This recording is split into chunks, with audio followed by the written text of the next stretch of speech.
London, 1665. The city that was once full of life now makes almost no sound. The streets are empty, doors are shut, windows are dark. Sometimes, the wind moves between the buildings, lifting dust and debris that no one is left to clean. And there is only one sound that breaks the silence. The bell. It tolls again, and again, and again. Each strike marks someone's death. Along the narrow street, a cart slowly moves. Wooden wheels creak, as if tired of what is happening. Inside, bodies, covered in cloth. No names, no farewells. Next to it, people dressed in black move slowly, their faces hidden behind masks with long beaks.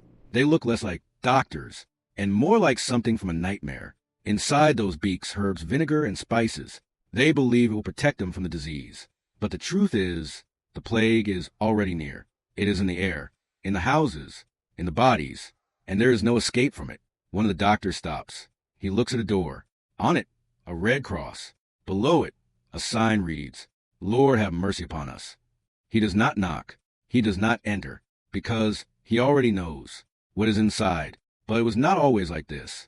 Just a few years ago, London was alive. The sun lit up the streets. The city buzzed with noise. Merchants shouted prices. People argued, laughed, and moved about. Children ran through the muddy roads, not thinking of anything. Life seemed normal. Yes, the city was dirty. Yes, rats were everywhere. Yes, the smells were unbearable. But people were used to it. They did not know that this was the beginning of catastrophe. In the harbor stood a massive ship, wooden, heavy, creaking under the weight of its cargo. It was being unloaded. Bags of grain, crates of goods, fabrics, products from across the world. The workers moved quickly, tired but satisfied. The ship meant money. The ship meant life. But inside, in the dark, among the bags, something moved. A rat.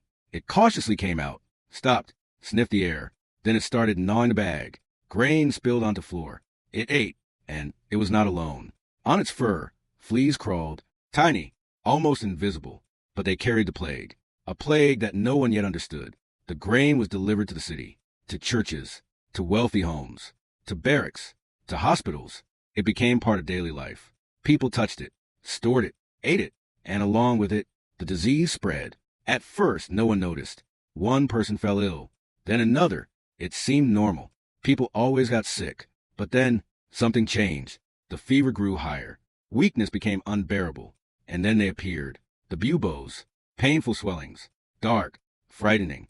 A person lay in bed, unable to get up, breathing heavily, sweating, speaking incoherently. Family gathered nearby. They tried to help. They gave water, prayed, waited. But after a few days, he was gone, and cases multiplied. With each day, with each hour, the city began to feel fear. People looked at one another differently, suspicious, cautious. Every cough was a threat, every weakness a warning. Panic grew. Some locked themselves in their homes. Some tried to flee, but it was too late.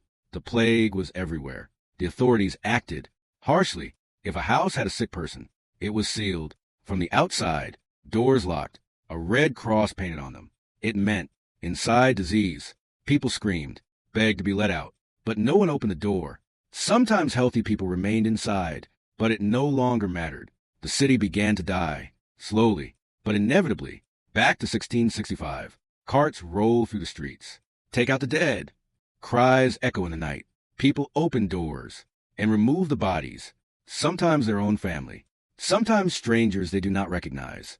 The graves grew larger, deeper, wider. Sometimes dozens of bodies were thrown in at once.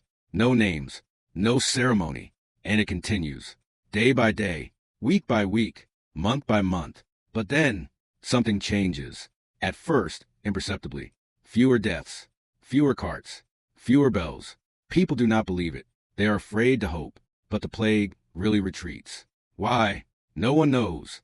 Perhaps too many already died. Perhaps the survivors became stronger. Perhaps the cold slowed the fleas. But the fact remains. The plague leaves. London begins to live again. Slowly, carefully, people step onto the streets, looking at each other, as if for the first time. But this is now a different city. A city that has survived hell.